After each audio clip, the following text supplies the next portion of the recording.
Welcome back to Conversations with AI. Today we're talking about something a little different. What it's like working in a high-volume club store tire shop, what's broken, and how to fix it. And trust me, there's plenty to fix. I'm ready. Let's dive in. Where do you want to start? Let's start with workflow, because right now, it feels like organized chaos without the organized part. The shop floor is basically an obstacle course.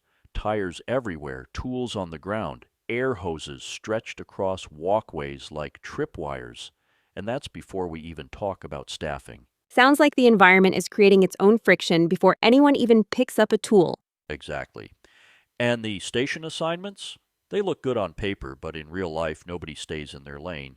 One tech starts a dismount, gets pulled to Propane, then gets yanked to help with a bay, and the next thing you know, the tires are back on the car before anyone notices there was supposed to be a flat repair. It happened today. Again. That's a classic systems problem. When people are constantly being pulled mid-task, errors aren't just possible, they're guaranteed. Which is why I'm proposing a total workflow redesign. Nothing radical, just common sense. Every station gets ownership, every station gets accountability. Bay Tech handles lift, disassembly, cleaning, reassembly.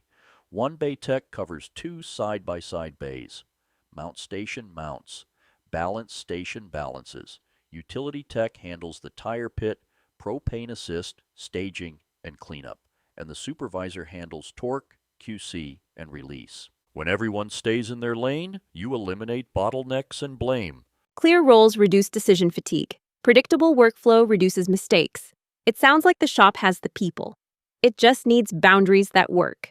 Exactly. And speaking of boundaries, let's talk about that tire pit, or as we call it, tire pit hell. And on a busy day, propane purgatory. Tires get tossed everywhere. Old tires bounce into the locker room, sometimes literally. If one rolls in while I'm changing, I'll just yell, "You missed again." But here's the problem. That pit never gets organized during the day. Ever. It always gets dumped on the closing crew, and by then it's overflowing.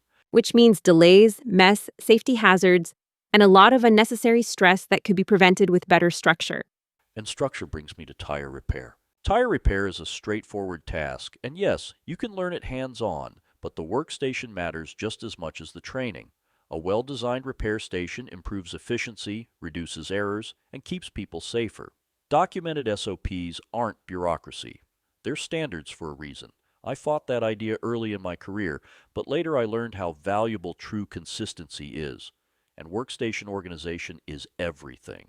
Think of a drummer like the late Jeff Porcaro. He was incredible, but imagine how he'd sound if someone kept rearranging his kit, the hi-hat sitting over by the bass player. The same is true in a tire shop. When the tools move, the workflow breaks. That's a perfect analogy. A drummer can't perform if the kit keeps changing, and techs can't stay safe or consistent when their tools move every day. Procedure and layout aren't restrictions.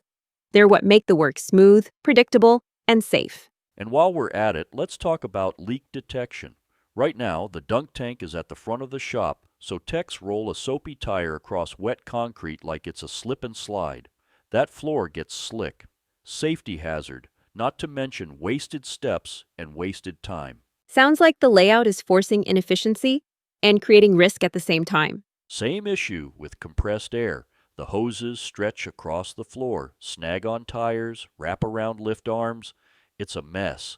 The fix is simple. Retractable overhead reels with point-of-use gauges. One drop on each side of every bay. Dedicated lines at the mounters and balancers. Clean, safe, predictable.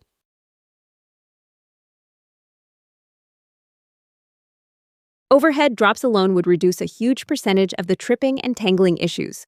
And don't get me started on seat covers. We're supposed to use them. But unless corporate is walking through, nobody does. And the ones we do have? Thin, static-charged cling wrap sheets that tear before you even get them on the seat.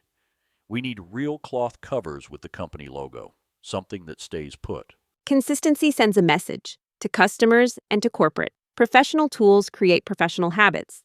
And training? Well, that's a whole different problem. TPMS training, zero documentation. You're supposed to magically know which cars use direct or indirect systems. The new sensor tool? No manual, no cheat sheet. Just Here, figure it out.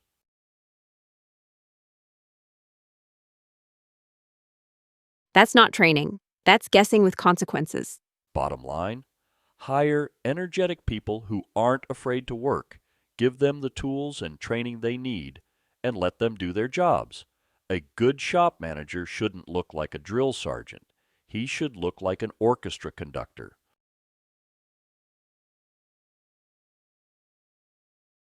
And the shop becomes the orchestra. Efficient, coordinated, and impressive when everyone knows their part. Exactly. And with that, let's wrap it up. This whole deep dive came from one rough day at the shop, but honestly, I'm glad it pushed me to put all this together. If management actually listens, this could fix a lot. And even if they don't, at least the roadmap exists now. Someone will. All right, let's call it there. Thanks for listening, and we'll see you next time on Conversations with AI. See you next time.